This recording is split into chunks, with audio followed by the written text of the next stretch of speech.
Hi, John Maxwell here. On July 4th, my father passed away. And what I'm going to do is share with you a tribute to my dad. And it's the lessons that he taught me. He lived for 98 years and 8 months. The next lesson is think positive. My father loved Norman Vincent Peale, the power of positive thinking writer, the power of positive thinking speaker, a tremendous motivational speaker in the 1900s, 1960, 2000. And my father loved him, and he loved his books. And you know that my father put books in our hands starting in the 7th grade, and paid us to read books. And one of the first books he put in my hand was The Power of Positive Thinking by Norman Vincent Peale. And I'll never forget reading it and marking it and talking it over with my dad. And then one day he had a great surprise. He said, "Son," he said, "we're going to go to Columbus, Ohio next week. And Norman Vincent Peale is going to be speaking at Veterans Memorial Auditorium. And we're going to go hear him speak." And I just read the book and I was all excited. And I not only went with him up to Veterans Memorial Auditorium the next week in Columbus, Ohio, but I had the privilege of meeting Norman Vincent Peale. My father really understood the power of proximity and how bring your children around around people that have greatness. My friend Diana Kokoska has a great statement. She said, "People move toward the conversations you have around them." How true that is. And my father knew that. So again, good books in my hands, good experiences, but to think positive. It was from my father that I basically learned my positive life stance. And a positive life stance is more than just a positive conversation. It's a positive way to live. And the positive life stance just simply says, good things will happen. Good things happen in life. Bad things happen in life. And it doesn't matter who you are. You're going to have good things happen to you. You're going to have bad things happen to you.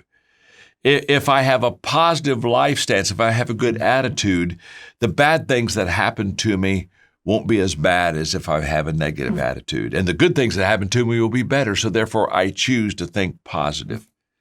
I learned that, and I watched him live it. It was just incredible what I observed from him, and it just allows me to walk in sunshine. And my dad would say, "John, it's not what happens to you, it's what happens in you.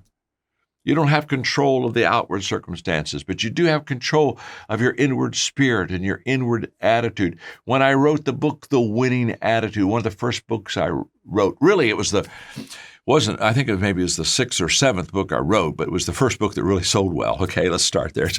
It's the first book that other people were buying beside my family. Let's go there.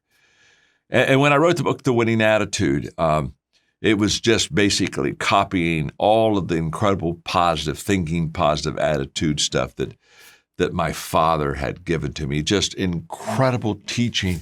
When I wrote the book, How Successful People Think, it came out of a conversation with my dad about how he thought and how he chose to think on the right things. When I wrote my first book, Think on These Things, it was out of Philippians chapter 4, verse 8, the things that are good, right, pure, think on these things.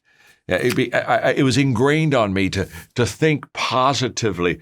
And I look back at my life now and I say, my life was incredibly, unbelievably, beautifully changed because I chose the right attitude. And by the way, your attitude, your thinking, my father would say this all the time, is a choice. It's a choice. So the attitude that I have today, whether it's positive or negative, I chose. It wasn't something that, my boss put on me at work. And, if you had to live with my family, or if you had to work where I worked, or you had to live in the location I live in, you'd have a bad, no, it's a choice. It's a choice. And we get to make that choice. Isn't it amazing? Some of the most important things like positive thinking and attitude. In fact, I wrote a book called The Difference Maker.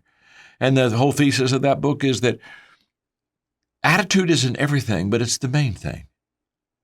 And I love that. And it's the difference maker. If you have two people that you're going to hire in your company, and both of them have the same experience, pretty much the same skill set, but one has a great positive attitude and the other one has a very negative attitude. This is an IQ test. Who are you going to hire?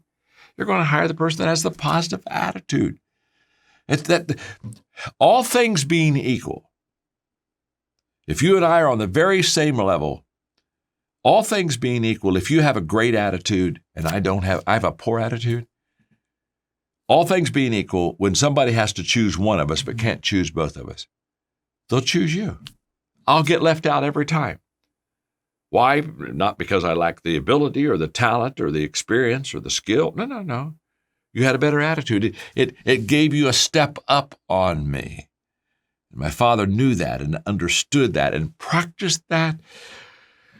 Oh, we lived in an incredible positive attitude environment.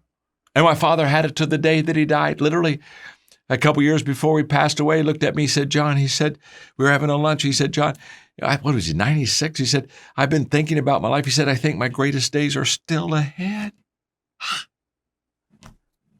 As a man thinketh in his heart, my dad would teach me, so is he. It all begins there.